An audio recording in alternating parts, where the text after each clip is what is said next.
काशी विश्वनाथ मंदिर का मुद्दा अभी चर्चा में इसीलिए आया है क्योंकि वाराणसी के फास्ट ट्रैक कोर्ट ने एएसआई को मंदिर और ज्ञानवापी मस्जिद के विवादित स्थल पर सर्वेक्षण कराने की मंजूरी दे दी है।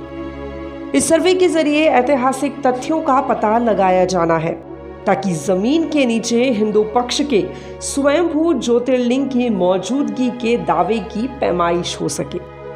अयोध्या में राम मंदिर निर्माण को लेकर आए फैसले में भी एएसआई के सर्वे की महत्वपूर्ण भूमिका रही है। दिल्ली के विज्ञान भवन में वीएचपी ने 1984 में धर्म संसद का आयोजन कराया था और उसी दौरान अयोध्या में राम मंदिर निर्माण के साथ साथ काशी और मथुरा का भी संकल्प लिया गया था।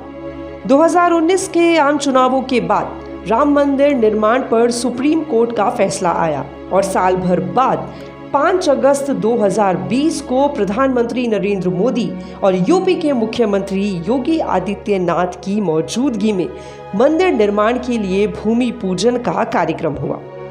वीएचपी के मार्गदर्शक मंडल की हरिद्वार में हुई बैठक के बाद आलोक कुमार ने इंडियन एक्सप्रेस के साथ इंटरव्यू में कहा था कि 2024 तक मंदिर बन जाएगा और रामलला गर्भगृह में विराजमान हो जाएंगे। उसके बाद ही हम किसी और काम पर अपना ध्यान लगाएंगे। अखाड़ा परिषद के अध्यक्ष महंत नरेंद्र गिरी के मुताबिक वाराणसी के काशी विश्वनाथ मंदिर और मथुरा के कृष्ण जन्मभूमि मंदिर को आजाद कराने का प्रस्ताव पास किया गया। साफ है, वीएचपी और राष्ट्रीय स्वयंसेवक संघ ने जहां काशी और मथुरा का मुद्दा होल्ड कर रखा है, अखाड़ा परिषद अलग जगह रखने में जुटा रहेगा और फिर भविष्य में परिस्थितियों के हिसाब से वीएचपी और संघ उस पर नए सिरे से फैसला लेंगे।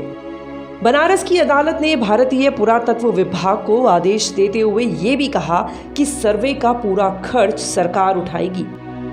सर्वेक्षण के लिए कोर्ट के आदेश के अनुसार 5 सदस्यों वाली एक टीम ने पुरातत्व के क्षेत्र के एक्सपर्ट्स और विशेषज्ञों को रखा है। साथ ही एएसआई को ये भी सुनिश्चित करना होगा कि विवादित स्थल की खुदाई के दौरान मुस्लिम समुदाय के लोगों को नमाज अदा करने से ना रोका जाए। भारतीय जनता पार्टी को ऊंचाइयों पर ले जाने वाले लाल कृष्ण आडवाणी ने कहा था कि राम मंदिर आंदोलन और रथ यात्रा के कारण बीजेपी ने भारत के संसद में अपनी दमदार उपस्थिति दर्ज कराई और ये मुद्दा हिंदू मतों को एक साथ करने में काफी कारगर रहा। इसके साथ ये भी जान लेना जरूरी है कि आडवाणी के राम रथ को तब के मुख्यमंत्री लालू यादव ने 23 अक्टूबर 1990 को बिहार में रोक दिया था, जिसके बाद भाजपा ने केंद्र में वीपी सरकार से समर्थन वापस ले लिया था। उसके बाद के चुनावों में संसद में न सिर्फ भाजपा की संख्या बढ़ी बल्कि कई राज्यों में भाजपा की सरकार भी बनी और यह सब मंदिर मुद्दे के कारण ही हुआ। इसके साथ ही ये भी जान लेना जरूरी है कि शाहबानो प्रकरण, ट्रिपल तलाक, जम्मू कश्मीर में अनुच्छेद 370 और अल्पसंख्यक तुष्टीकरण के मामले पर भाजपा ने कांग्रेस को खूब घेरा।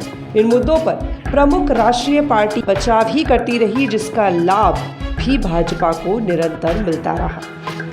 2024 तक काशी मथुरा जैसे मुद्दे होल्ड करने का मतलब तो यही हुआ कि अगले आम चुनाव तक इंतजार करने की रणनीति पर काम चल रहा है।